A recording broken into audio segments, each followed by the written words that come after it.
Nalulong sa bawal na gamot, mga kabataan at magulang na nagiging biktima. Ang ganitong problema sa Pinas, malulutas pa ba? Kalimutan na ang droga na sa atin ay naging hamon. Kalimutan na ang madilim at masamang kahapon na nagiging dahilan ba't nasisira ang pamilya na dapat puno ng pagmamahalan at ang ligaya. Ngunit dahil sa bato ay nangyari ang mga bagay na pati ang mga bata sa lansangay na dadamay. Naisip mo ba na mapabilang ang iyong anak sa isang rehas na nakabilanggo at umiiyak? Kaya't hanggang maaga ay ipamuway sa sarili at lagi mong tandaan na sa huli ang pagsisisi na kahit kailan ay di mababalik sa umpisa. Iwasan na natin ang droga, tayo ay magkaisa.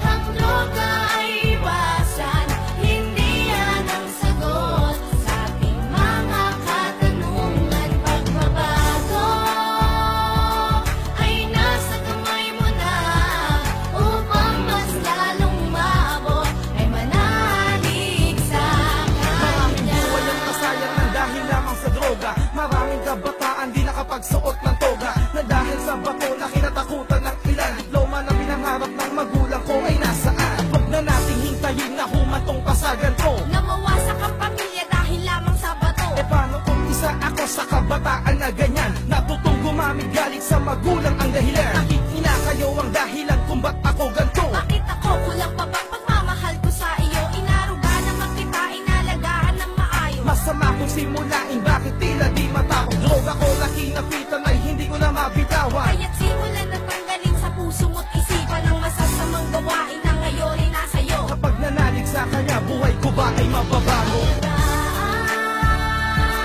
Ang droga ay iwasan, hindi yan ang sagot sa ating mga katanungan. Pagbabago ay nasa kamay mo na, upang mas lalong maabot ay manalig sa Tinig mo kanya. kaya pakinggan, liwanag sa tunay at tamang daan na aking napakatagal inasam. Salamat dahil ito katagpuan na inakala ko na dati wala. Ang kaayos na binaliwala sa droga, wala nga pala ang buhay ko'y napaliwara. Salamat dahil buhay pa ako upang makapaglingkod sa iyo. Kahit na tulad pinapaagulo, nandiyan ka upang baguhin ako. At sa ibang kabataan na ligaw, nakatingin siya